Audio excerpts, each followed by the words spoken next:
बीमारी डॉक्टर का पीछे ही नहीं छूट रहा हो तो शिव महापुराण, विष्णु पुराण और स्कंद पुराण में जो पुरुषोत्तम कथाओं का वर्णन किया गया है, एक आटे का दिया,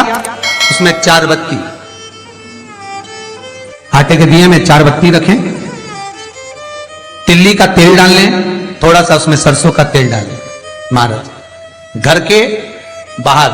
अर्थात घर के अंदर के बाहर जो चौखट होती, चौखट से थोड़ा सा बाहर, बिल्कुल चौखट पे नहीं बैठना, थोड़ा सा बाहर, 9वीं तिथि के दिन शाम के 6 से 6:30 के बीच में 21 बार जो व्यक्ति बीमार रहता है उसके सिर से नीचे की ओर श्री नरसिंह भगवान का स्मरण कर कर, जिस अधिक मास में जिस तिथि को उतारा कर रहे हो उस तिथि का नाम लेकर, उस अश्विन अधिक मास का नाम लेकर, जो व्यक्ति का उतारा कर रहे हो उसका नाम और गोत्र लेकर 21 बार जो उतार कर उस दिए को घर के ही चौखट पर रख देता है, उस व्यक्ति की बीमारी छूट जाती है महाराज, वो रोगीला नहीं रहता। शुक्ल पक्ष की 9वीं तिथि पीला चंदन घिसकर उस चंदन को एक सुंदर पीपल का कोमल पत्ता,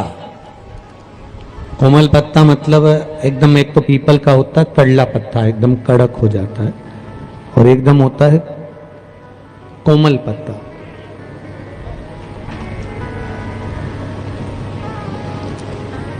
उस पीपल के कोमल पत्ते पर पीला चंदन घिसकर, जो वो चंदन होता है, उस चंदन को घिसकर उस चंदन को उस पत्ते पर रख लें। और महाराज उस पत्ते को मध्याह्न के समय पर, जैसे जब सुबह के समय पर सारी पूजन हो जाए, अर्चना हो जाए, भगवान शिव के मंदिरों में जल समर्पित हो जाए, उसके बाद में जब बाबा एकदम आनंद में विराजे हों, तब जहां शिवलिंग रखा होता है,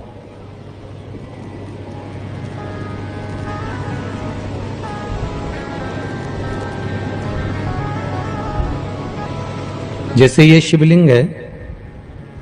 और ये कटी भाग जहां शिवलिंग रखा हुआ है, इस कटी भाग पर जहां शिवलिंग रखा है उसके पास में ही 3 उंगलियों से चंदन का लेपन उस कटी भाग पर करना है।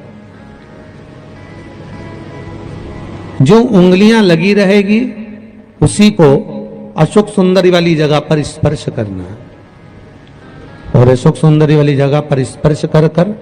कुछ देर तक चंदन लगे रहने देना है। उसके बाद में उस चंदन को वापस निकाल कर लेकर आना है, कटी भाग पर जो लगाया गया है उसको भी निकाल कर वापस लेकर आना है। फिर बाबा का स्नान नहीं कराना है, केवल चंदन लेकर आना है, उसी पीपल के पत्ते पर रखकर। एक डिब्बी में उस चंदन को आप रख लीजिए। कुछ दिन जिसकी नेत्र ज्योति कमजोर है, चश्मा लग रहा हो, श्रवण शक्ति कमजोर हो, सुनाई कम दे रहा हो, उसके कंठ से इस ठोड़ी तक उस चंदन का तिलक लगाना प्रारंभ कर दीजिए, और नेत्रों के नीचे थोड़ा सा वो चंदन लगाना प्रारंभ कर दीजिए। लगभग 20 से 22 दिन तक आप उसका प्रयोग करिए, और एक रुद्राक्ष का जल शिव को समर्पित कर कर उस जल का आचमन करना प्रारंभ कर लीजिए। लगभग 22 दिन लगेंगे, धीरे धीरे फिर जाकर डॉक्टर को जांच करा लेना, नेत्र की ज्योति बढ़ना प्रारंभ हो गई है। पर विश्वास के साथ में, भरोसे के साथ में, क्योंकि सबसे मूल अगर कुछ है तो विश्वास मूल है। बीमारी डॉक्टर का पीछे ही नहीं छूट रहा हो तो शिव महापुराण, विष्णु पुराण और स्कंद पुराण में जो पुरुषोत्तम कथाओं का वर्णन किया गया है, एक आटे का दिया, उसमें 4 बत्ती, आटे के दिए में 4 बत्ती रखें, तिल्ली का तेल डाल लें, थोड़ा सा उसमें सरसों का तेल डालें। महाराज घर के बाहर अर्थात घर के अंदर के बाहर जो चौखट होती, चौखट से थोड़ा सा बाहर, बिल्कुल चौखट पे नहीं बैठना, थोड़ा सा बाहर, 9वीं तिथि के दिन शाम के 6 से 6:30 के बीच में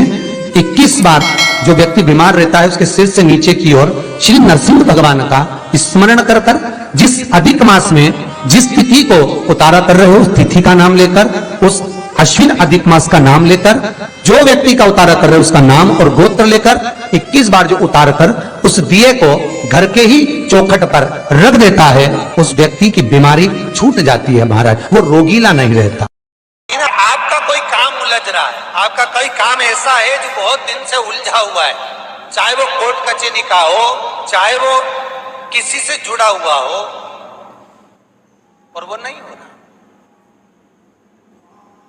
तो स्कंद पुराण कहती है, हमारे खंड में भी वर्णन है शिव महापुराण,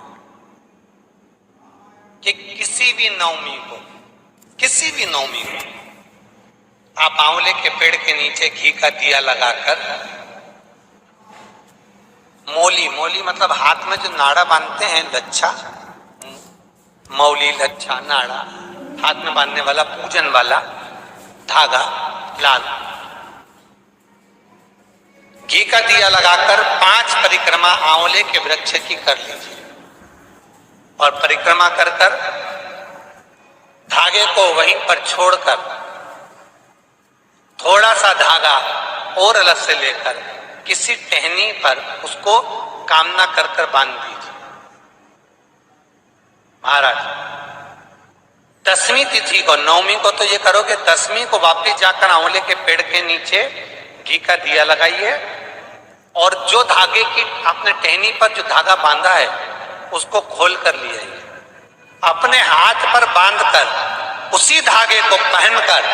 अपने काम के लिए निकल जाइए, आपको सफलता प्राप्त हो जाएगी। स्कंद पुराण में आंवले के वृक्ष का बड़ा महत्व है महाराज। वृक्ष में जो गोंद लगती है वो ब्राह्मण हत्या का निश्चय है।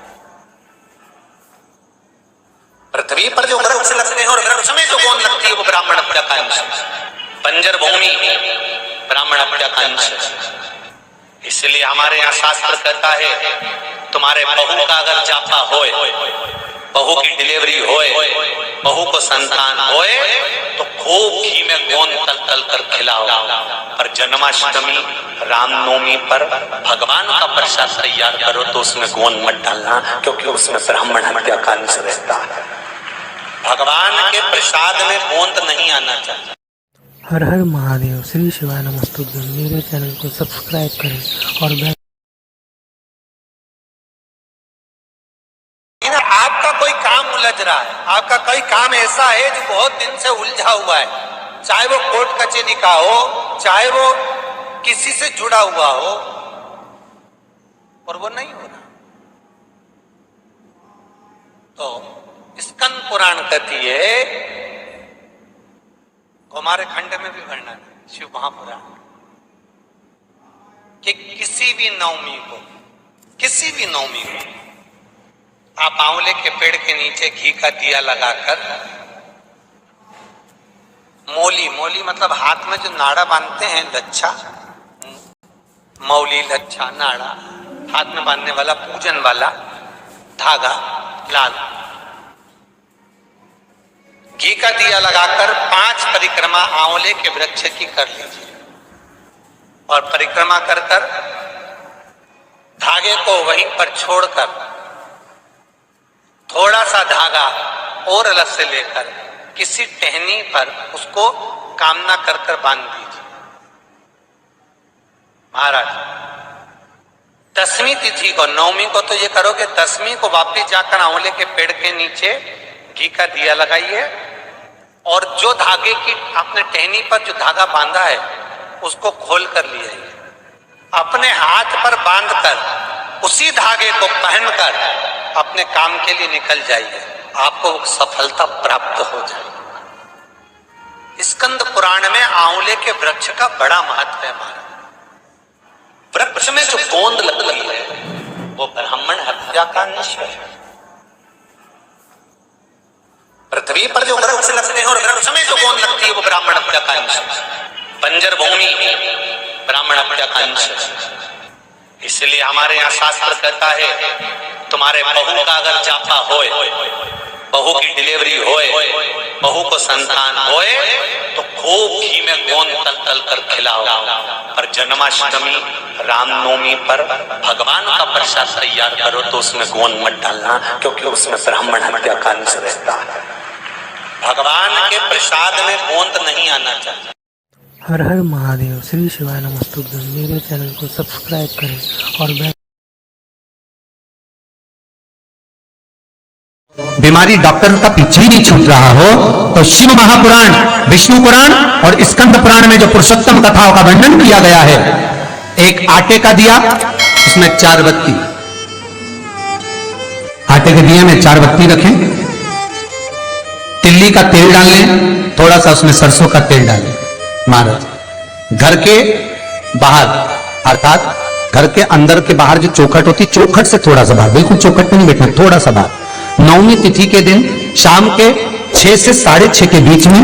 21 बार जो व्यक्ति बीमार रहता है उसके सिर से नीचे की ओर श्री नरसिंह भगवान का स्मरण कर कर जिस अधिक मास में जिस तिथि को उतारा कर रहे हो उस तिथि का नाम लेकर, उस अश्विन अधिक मास का नाम लेकर, जो व्यक्ति का उतारा कर रहे हो उसका नाम और गोत्र लेकर 21 बार जो उतार कर उस दिए को घर के ही चौखट पर रख देता है, उस व्यक्ति की बीमारी छूट जाती है महाराज, वो रोगीला नहीं रहता। शुक्ल पक्ष की नवमी तिथि, बैसाख महीना, पीला चंदन घिसकर उस चंदन को एक सुंदर पीपल का कोमल पत्ता, कोमल पत्ता मतलब एकदम, एक तो पीपल का होता है कड़ला पत्ता, एकदम कड़क हो जाता है, और एकदम होता है कोमल पत्ता।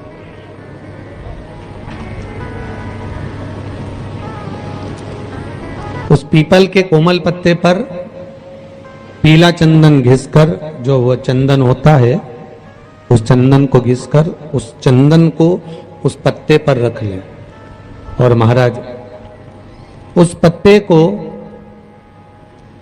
मध्याह्न के समय पर, जैसे जब सुबह के समय पर सारी पूजन हो जाए, अर्चना हो जाए,